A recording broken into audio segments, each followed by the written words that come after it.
Hello everyone, welcome to my YouTube channel. General science के MCQ class में आपका स्वागत है दोस्तों। तो चलिए आज हम अपने जनरल साइंस की बहुत ज़्यादा important maximum of question solve करने वाले हैं। तो सबसे पहला अपना क्वेश्चन क्या है, अगार अगार इज कमर्शियली ऑब्टेन्ड फ्रॉम, यानी जो अगर है या फिर अगार अगार जो जेल है जो व्यावसायिक रूप से प्राप्त होता है। एल्गी से प्राप्त होता है, तो कौन से एल्गी से प्राप्त होता है? क्या ब्राउन एल्गी से, रेड एल्गी से, या फिर ग्रीन एल्गी से, या फिर नन? जो अपना अगार अगार जेल होता है ये जेलिडियम और ग्रेसिलेरिया से प्राप्त होता है ना, जेलिडियम और ग्रेसिलेरिया। आपको पता होगा ये जेलिडियम और ग्रेसिलेरिया से प्राप्त होता है। जेलिडियम और ग्रेसिलेरिया अपना क्या होता है दोस्तों? तो जेलिडियम और ग्रेसिलेरिया जो होता है अपना, ये अपना रेड एल्गी होता है। ऑप्शन नंबर बी अपना यहाँ से करेक्ट हो जाएगा, जो कि जेली आइसक्रीम वगैरह बनाने में काम आता है, जो अगर अगर अपना होता है और ये रेड एल्गी से प्राप्त होता है। ठीक, चलिए आज के अगले क्वेश्चन पे बढ़ते हैं। नेक्स्ट क्वेश्चन क्या कर रहा है, which of the following is a living fossil, यानी निम्न में से कौन जीवित जीवाश्म है? देखिए ऑप्शंस दिए गए हैं, पाइनस है या फिर ऑप्टोनिया है या जिंकगो है या फिर मार्केंशिया है। मैं आपको बताऊं ये जो मतलब ऑप्शंस दिए गए हैं एंड ये जो क्वेश्चंस है ये अपने बायो से रिलेट करता है। तो देखिए ये अपनी जनरल साइंस का क्लास है, तो इसमें बायो एंड थोड़े केमिस्ट्री फिजिक्स के बेसिक क्वेश्चंस आ सकते हैं। ठीक है, क्या कह रहा है, जीवित जीवाश्म निम्न में से कौन जीवित जीवाश्म है? ये जो ऑप्शंस दिए गए हैं ये अपने बायो के बायोलॉजिकल क्लासिफिकेशन से दिया गया है ना दोस्तों। मैं आपको बताऊं यहाँ से अपना करेक्ट आंसर कौन सा होगा, यहाँ से जिंकगो यहाँ से अपना करेक्ट आंसर होगा। ये जो है जीवित जीवाश्म होता है। चलिए आज के हम अपने नेक्स्ट क्वेश्चन पे बढ़ते हैं।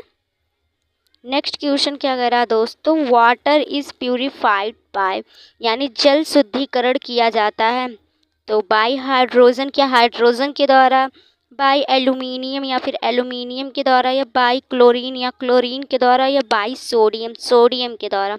वाटर प्यूरिफाइड कैसे किया जाता है? अपने क्लोरीन के द्वारा। किसके द्वारा?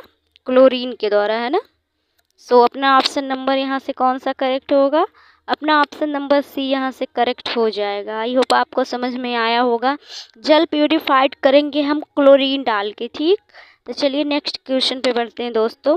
नेक्स्ट क्वेश्चन क्या कह रहा है, अगला क्वेश्चन जेनेटिक्स से रिलेटेड है। क्या कह रहा है, the characters which are transmitted from parent to their children are called, यानी जो कैरेक्टर हैं जो कि एक पेरेंट्स से उनके चिल्ड्रन में यानी बच्चों में आते हैं उसको क्या कहते हैं?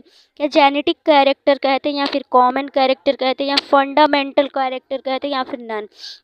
जो उनके बच्चों से जो माता पिता से बच्चों में जो कैरेक्टर्स आते हैं उसको जेनेटिक कैरेक्टर्स बोलते हैं। जेनेटिक कैरेक्टर्स यानी जो इसको हिंदी में बोले तो आनुवंशिक लक्षण बोलेंगे, है ना। जो कि एक लक्षण मतलब एक माता पिता से बच्चों में उनके जाते हैं, जेनेटिक कैरेक्टर होते हैं। चलिए नेक्स्ट क्वेश्चन पे बढ़ते हैं। अगला क्वेश्चन क्या कह रहा है, pineal gland produce. Pineal gland कहाँ से प्रोड्यूस होता है, कहाँ से इसका उत्पादन होता है? ग्लूकागॉन से, या एल्डोस्टेरोन से, या कार्टिसोल से, या मेलाटोनिन से? क्या होगा इसका राइट आंसर? जो पीनियल ग्लैंड होता है वो अपना कहाँ से होता है? मेलाटोनिन से इसका प्रोड्यूस होता है। मेलाटोनिन यहाँ से अपना करेक्ट आंसर हो जाएगा। एंड नेक्स्ट क्वेश्चन अपना क्या कह रहा है, branch of biology which we study about relationship between living and their environment, यानी जीव विज्ञान की वह कौन सी शाखा है जिसमें हम जीवित और पर्यावरण के बीच संबंध का अध्ययन करते हैं? तो किसके क्या होगा, क्या फिजियोलॉजी होगा, या जेनेटिक होगा, या जियोलॉजी होगा, या फिर इकोलॉजी होगा? जो हम जब जीवित क्या कह रहा है कि which study about relationship between living and their environment, इसको हम इकोलॉजी बोलते हैं। यहाँ से अपना इकोलॉजी करेक्ट आंसर हो जाएगा। ऑप्शन नंबर डी को यहाँ से अपन सही मान सकते हैं। चलिए फिर अपने अगले क्वेश्चन पे आज के बढ़ते हैं। एंड आज का अगला क्वेश्चन अपना क्या कह रहा है, branch of biology in deals with study of heredity and variation, यानी हेरिडिटी और वेरिएशन के स्टडी को क्या बोलते हैं, यानी जीव विज्ञान की कौन सी शाखा है जिसमें हम आनुवंशिकी और विविधता के बारे में अध्ययन करते हैं। क्या फिजियोलॉजी है, जेनेटिक्स है, या फिर साइटोलॉजी है, या फिर इकोलॉजी है। सो इकोलॉजी तो अभी हो गया था अपना, साइटोलॉजी भी नहीं होगा, फिजियोलॉजी भी नहीं होगा, जेनेटिक्स यहाँ से अपना करेक्ट आंसर बैठेगा। जेनेटिक्स होता है जिसमें हम हेरिडिटी और वेरिएशन यानी आनुवंशिक और विविधता के बारे में अध्ययन करते हैं। सो ऑप्शन नंबर बी अपना यहाँ से करेक्ट आंसर होगा।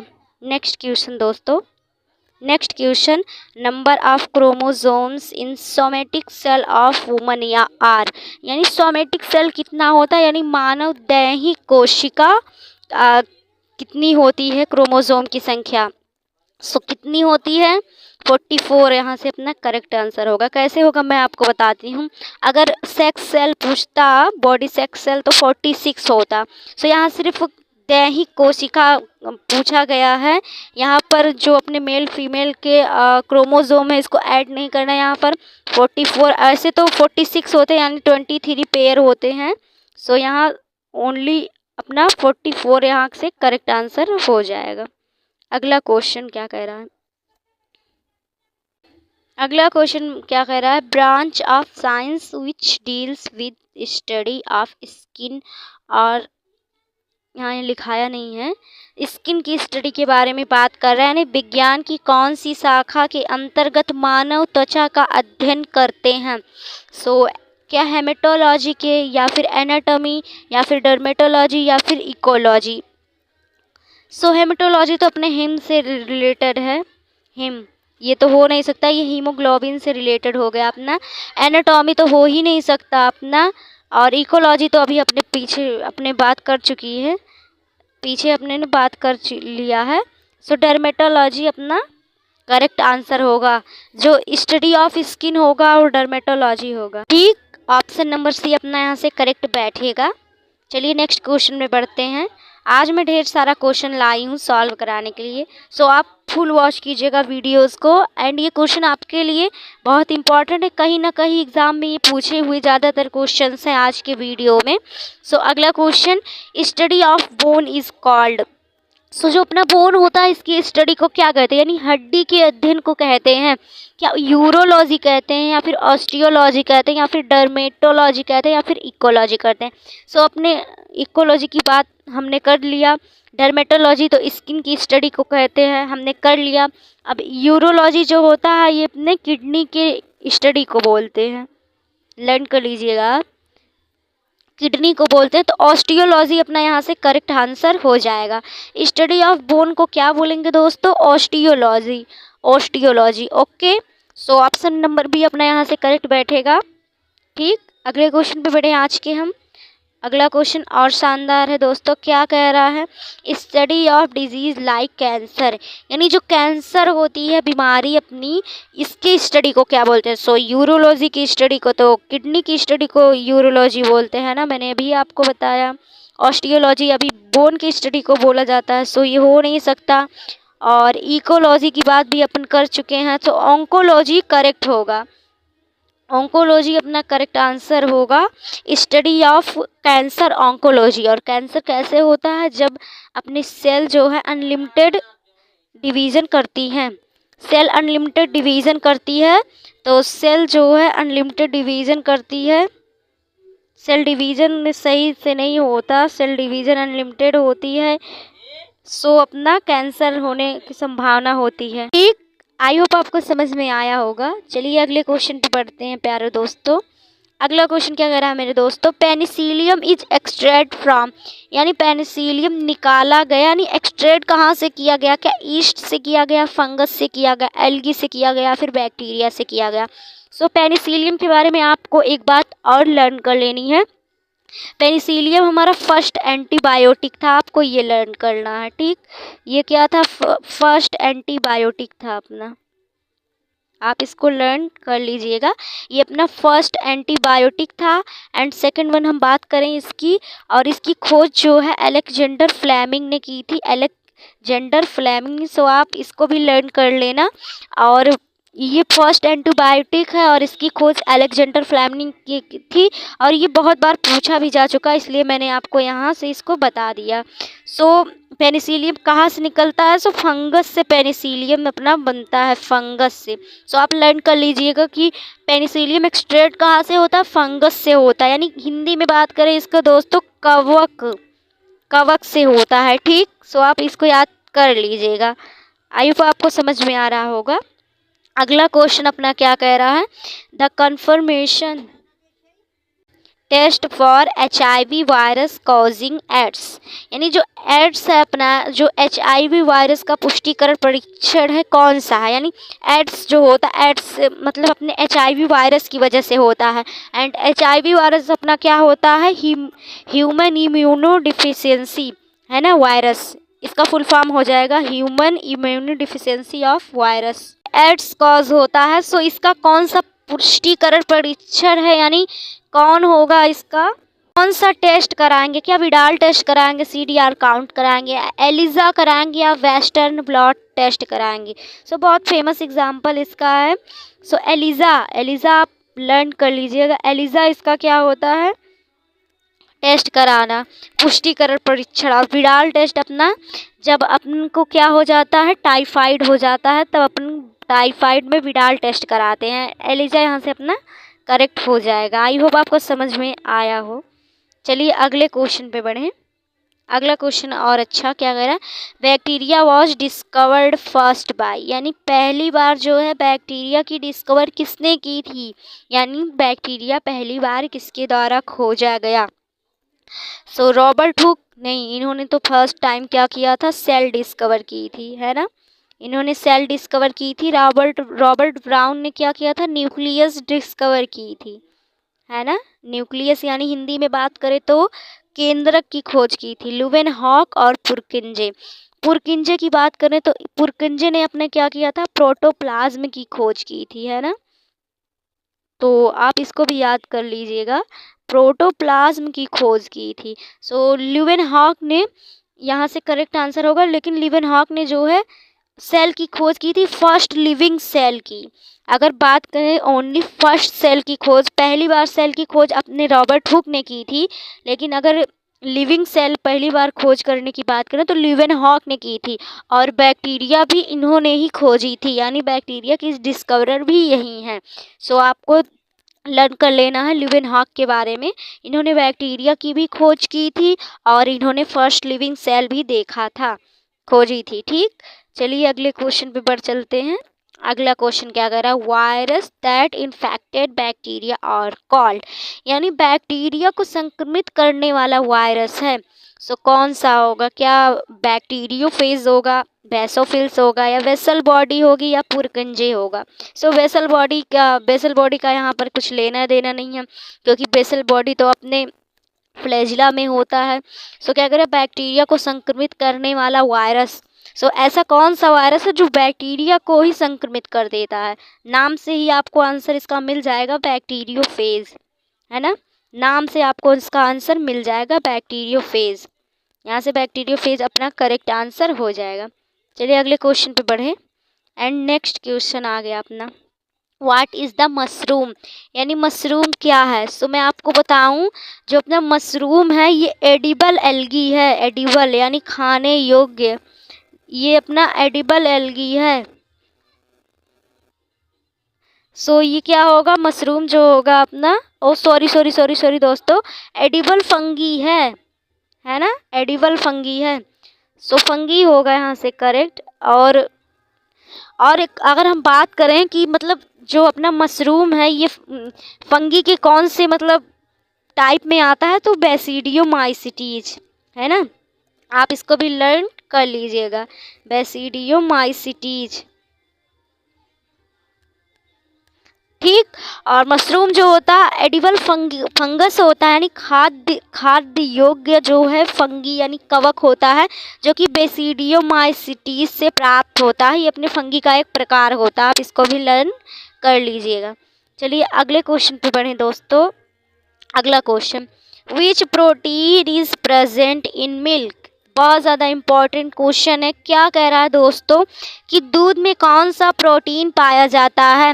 क्या केसीन पाया जाता है, फेर्टिन पाया जाता है, या फिर लैक्टोज पाया जाता है, या फिर माल्टोज पाया जाता है। जो अपने लैक्टोज और माल्टोज होते हैं ये तो शुगर होते हैं ना दोस्तों। यहाँ पर शुगर की बात नहीं की जा रही, यहाँ पर प्रोटीन की बात की जा रही है। तो कैसीन प्रोटीन पाई जाती है, कैसीन प्रोटीन पाई जाती है। ऑप्शन ए अपना यहाँ से करेक्ट हो जाएगा। हाँ, और मैं आपको बता दूँ यहाँ पर, अगर यहाँ पर कुछ जैसे कि यहाँ पर ओनली प्रोटीन की बात की गई थी, अगर शुगर की बात होती तो लैक्टोज भी यहाँ पर आ जाता है ना। और अगर प्रोटीन प्लस शुगर पूछे तो लैक्टोज यहाँ पर आ जाता। आप इसको भी लर्न कर लीजिएगा, आपके लिए ज़्यादा बेटर रहेगा। चलिए हम अपने नेक्स्ट क्वेश्चन पे बढ़ते हैं। नेक्स्ट क्वेश्चन दोस्तों अपना क्या है, lichen are indicator of. Lichen अपना क्या होता है, क्या सूचित करता है। लाइकेन जो होता है अपना एयर पॉल्यूशन को मतलब सूचित करता है, इंडिकेट करता है, या फिर वाटर पॉल्यूशन को, या फिर नॉइज पॉल्यूशन को, या फिर ऑल।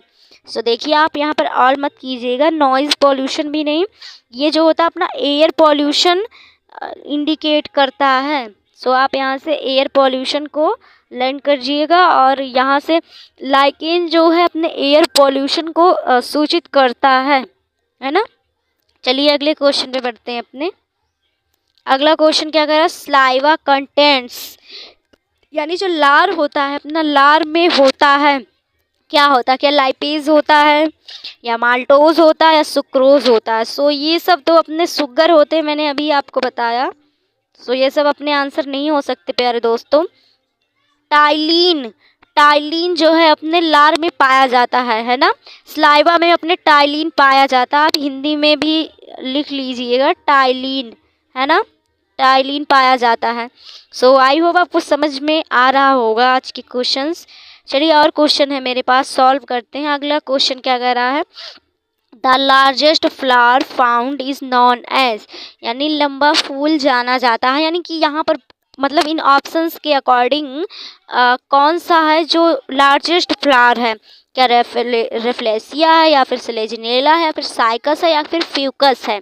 आप इसको ज़रूर लर्न कीजिएगा, बहुत ज़्यादा इम्पॉर्टेंट है। जो अपना रेफ्लेसिया होता है ये अपना लार्जेस्ट फ्लावर होता है ना, जो अपना रेफ्लेशिया होता है। ऑप्शन नंबर 1 करेक्ट होगा, एंड आप इसको ज़रूर से याद कर लीजिएगा, बहुत ज़्यादा इम्पॉर्टेंट है ना। अगर यहीं पर अपना लार्ज ट्री की बात करता तो सिकोया हो जाता है ना। सिकोया जो कि अपना जिम्नोस्पर्म होता है, जो कि मैंने आपको बायोलॉजिकल क्लासिफिकेशन वाले एमसीक्यू में भी बताया था। सिकोया जो है अपना सबसे लार्जेस्ट ट्री हो जाता, जिसको हम जिजांट रेडवुड ट्री भी बोलते हैं। चलिए आज के हम अपने अगले क्वेश्चन पे बढ़ते हैं दोस्तों।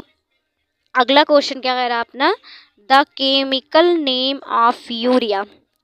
यूरिया का फॉर्मूला क्या होता है, क्या आपको पता है यूरिया का फॉर्मूला क्या होता है। यूरिया का फॉर्मूला क्या होता है अपना,